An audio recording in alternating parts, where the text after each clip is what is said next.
Hello and welcome back. This episode is part of a series recorded for Travel Market Life Live on September the 4th at the Rembrandt Hotel, where I gathered a number of hoteliers together and experts in the industry to discuss 5 pertinent issues that we are dealing with.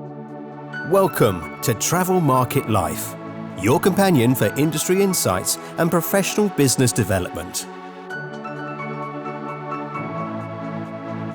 Travel Market Life. Join us by webcast, video or podcast.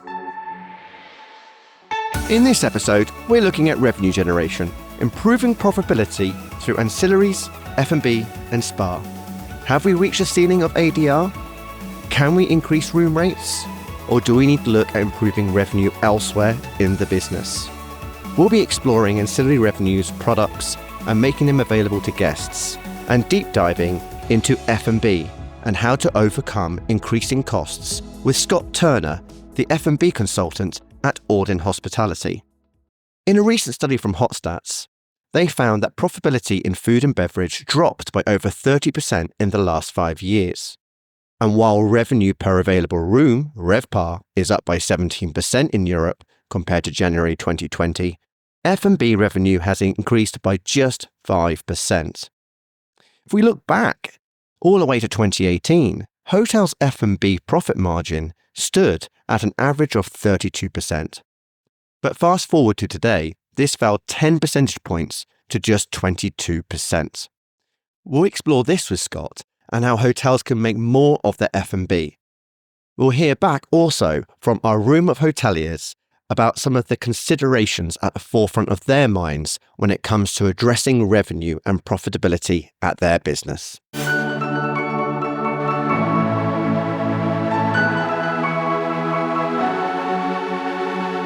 So I started by asking Scot where F&B has been hit hardest and how hotels can maintain a strong profitability level. What we're seeing, interestingly, is costs seem to have stabilised, whether that's food and beverage, whether that's labour. We seem to understand where the market is and what's happening now, which I think has made it much easier for people to understand what there needs to happen on the top line to then help try and deliver profitability as well. When it comes to revenue, what we're seeing is C&B, M&E is down dramatically on 2019, as we know. And this is having an overall impact on profitability to get back to the levels that we were seeing in 2019. So venues, which restaurants, bars, lounges are up year on year, still not tracking at 2019 levels. But what's having the biggest impact is food revenue in meetings and events and room hire in meeting and events, which is therefore obviously kind of straight down to the bottom line. It's having a big impact on that as well. So I think certainly when we were on the table earlier having a discussion, people are seeing those trends happening around room hire and things as well. So that's probably the area that is of biggest concern when you're starting to look at 2019. But I'd caveat that with, I really don't like looking at 2019 numbers because the market has changed dramatically in that period, especially in food and beverage. I think the pandemic has caused a huge shift in customer guest behavior, and that's making it really difficult to analyze pre-pandemic numbers that's coming through. I mean, fashions change, and certainly they've changed over the last 5 years, as they would do at any 5-year period. What are you seeing are particular trends and expectations of guests today, and those going for food and beverage? What do they want, or what seems to be capturing their imaginations and their interest?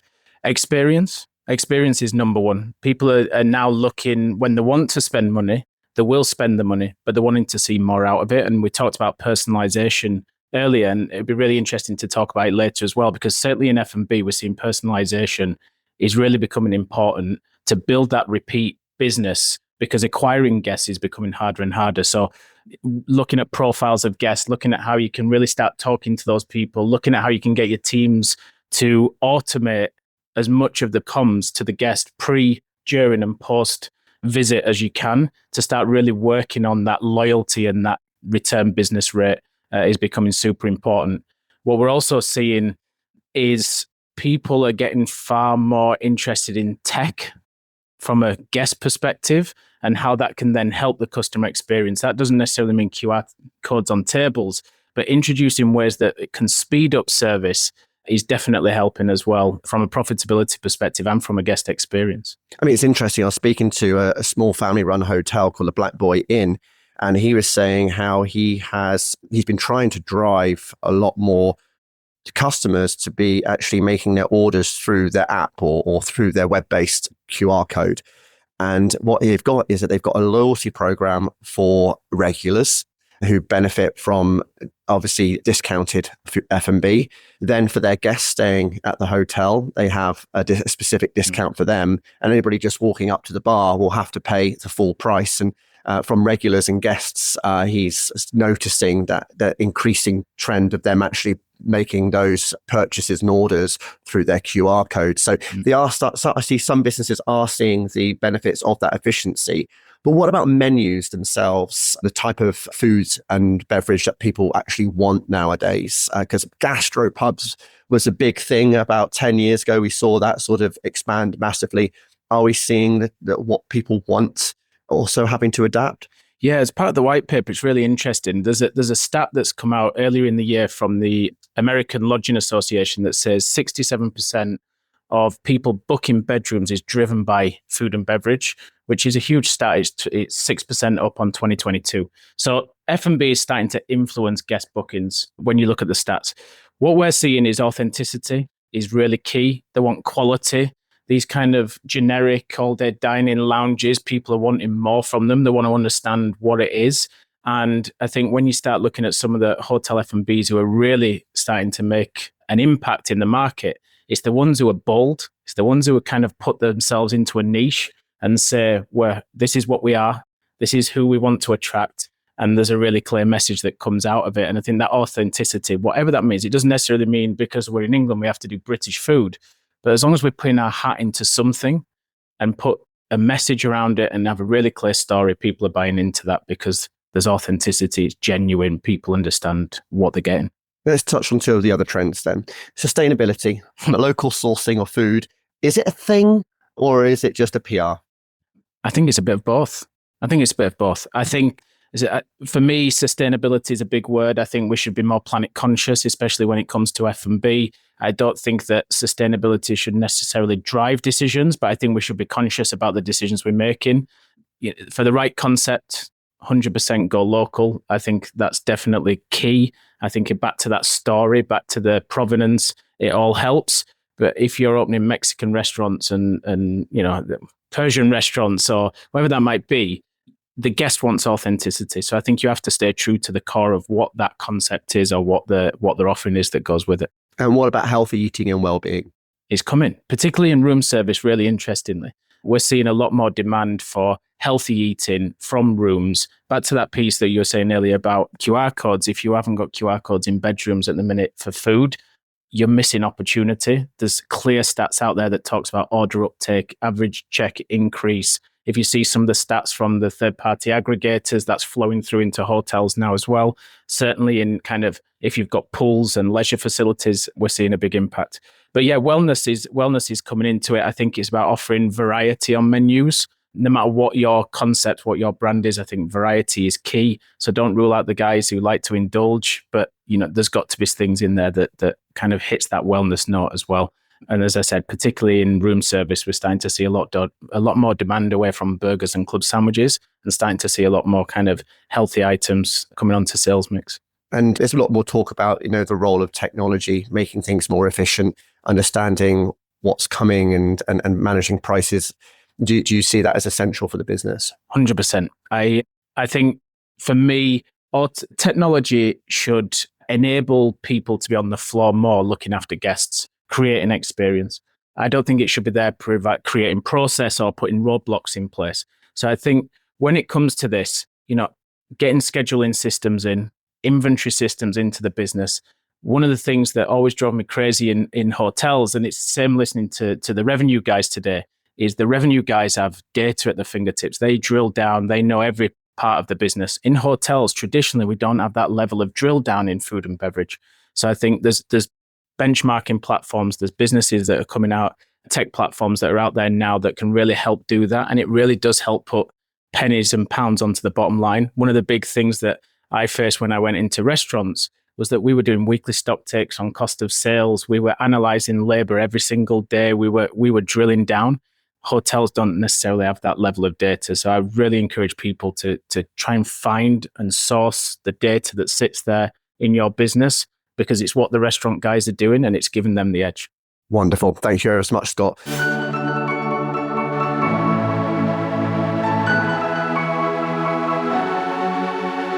So we're going to put this out to our table of hospitality leaders as we look at total revenue management, building out profitable business units across the property, developing ancillary services and products and making them available to guests, profitability in F&B and how to overcome increasing costs, and integrating spa and wider facilities into guest spend. Where are the limits? So, Kat, on your table then, what was some of the key points that you were having in conversation? We very quickly got down to the fact that we all have a lot of data, but perhaps getting that data out of our existing systems is a challenge, and that we could all do with some data analysts to help us really understand the lost opportunities with food and beverage. We can tell the P&L from what's being consumed, but what is perhaps more interesting is actually where are the gaps, where are the lost opportunities, and where can we then drive revenue for future guests. We also spoke about looking at the different sorts of guests that we have. And for example, with Fox Hills has members, transient and resident guests, and looking at how we balance the different needs and the different experiences that they're looking for, but also understanding which guests have the most contribution to revenue in terms of their food and beverage spend. Obviously, that's resort property. I mean, one of the interesting things I think you pull out there is looking at this data and having to do that deep dive. And part of the previous conversation where we were looking at 2024 performance, I think, was this idea we need strong general managers. So in F&B, you need managers that have that skill set it's not just about managing a team or delivering the experience, but actually being able to deep dive into that data and be able to make those decisions. I know that there's a lot of technology, isn't there, Scott, when it comes to how it can improve the skills of some of these managers. Is that something to rely on, or is it important to develop that skill set specifically?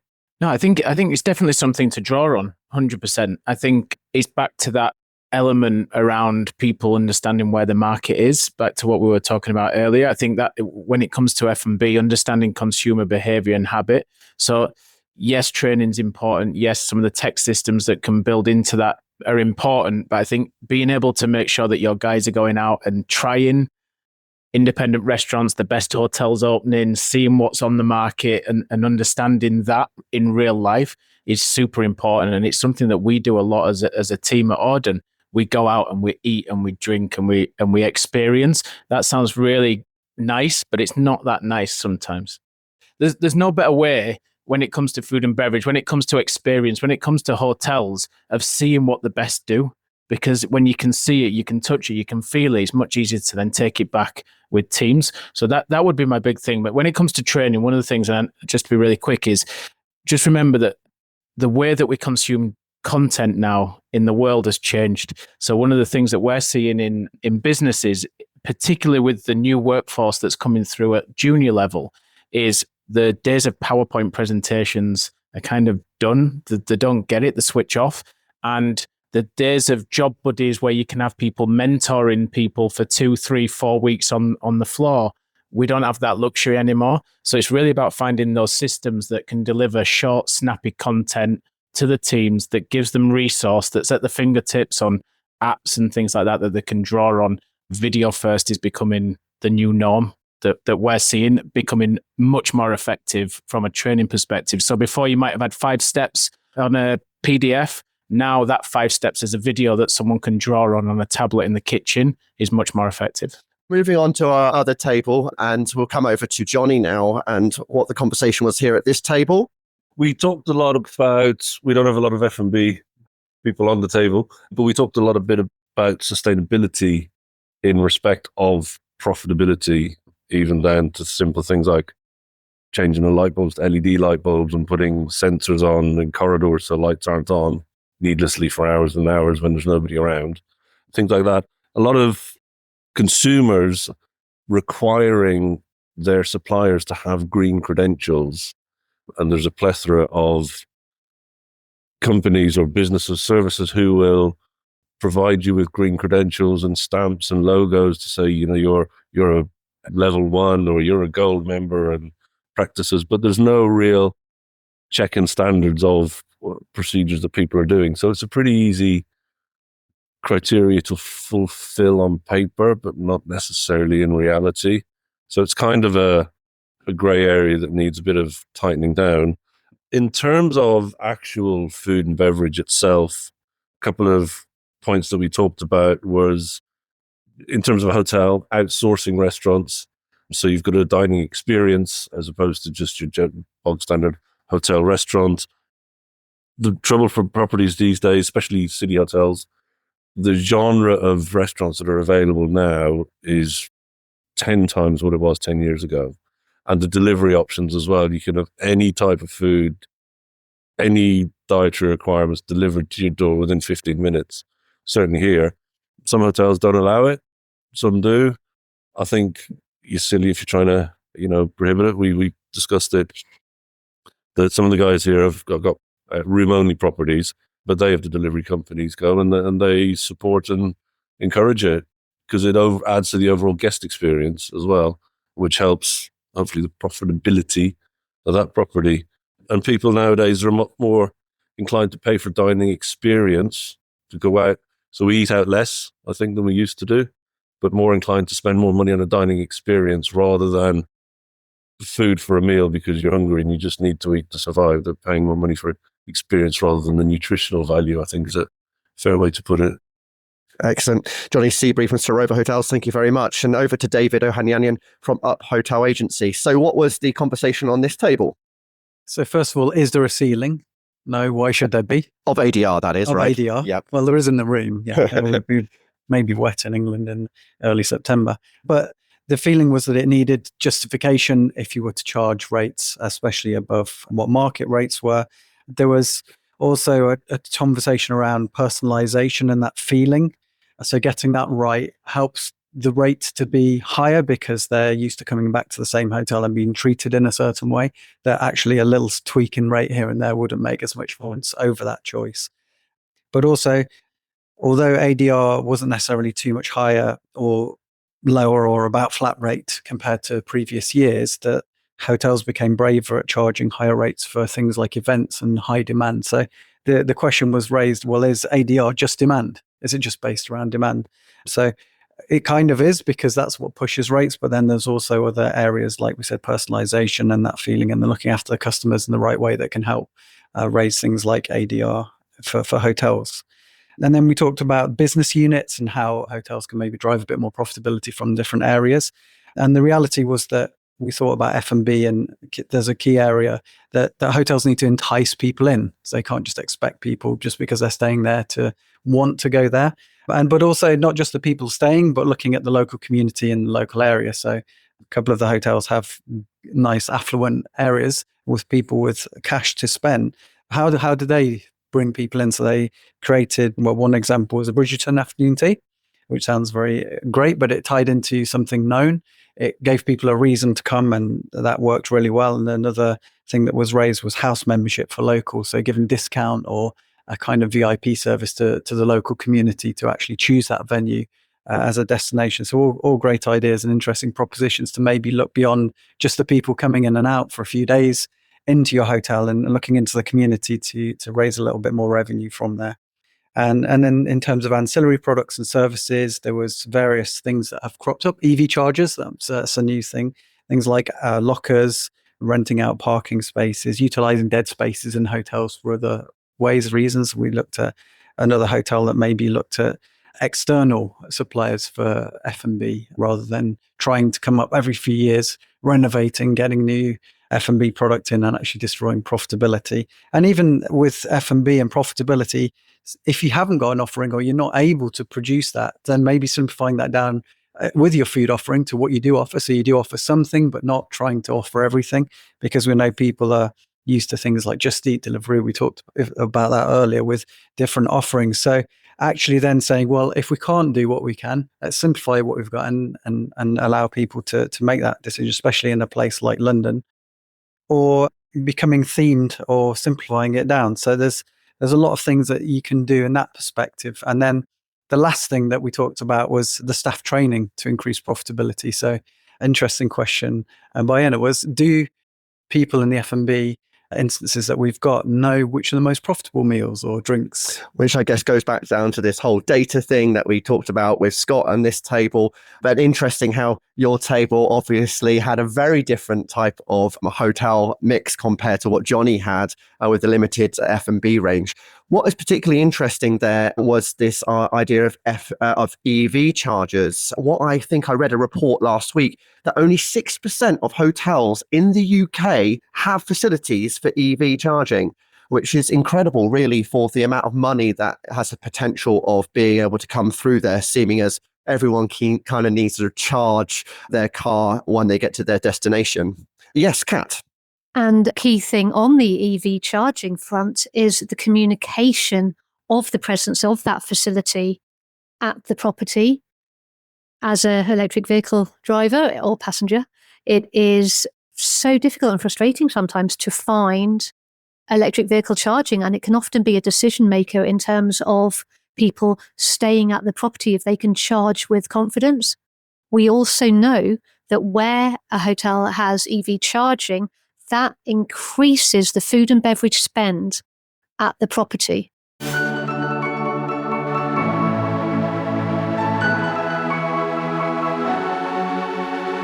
So you've been listening to the feedback from the hospitality discussions that I had on September the 4th, looking at revenue generation, improving profitability.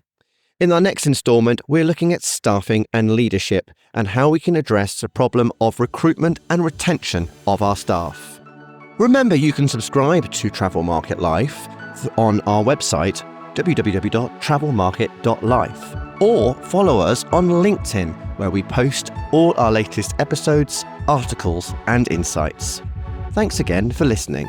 For more, go to Travel Market Life. The music sensation by Zach Nelson is reproduced under license from Storyblocks. Travel Market Life is a Haynes Marcoms digital marketing agency production, serving the travel and technology industries.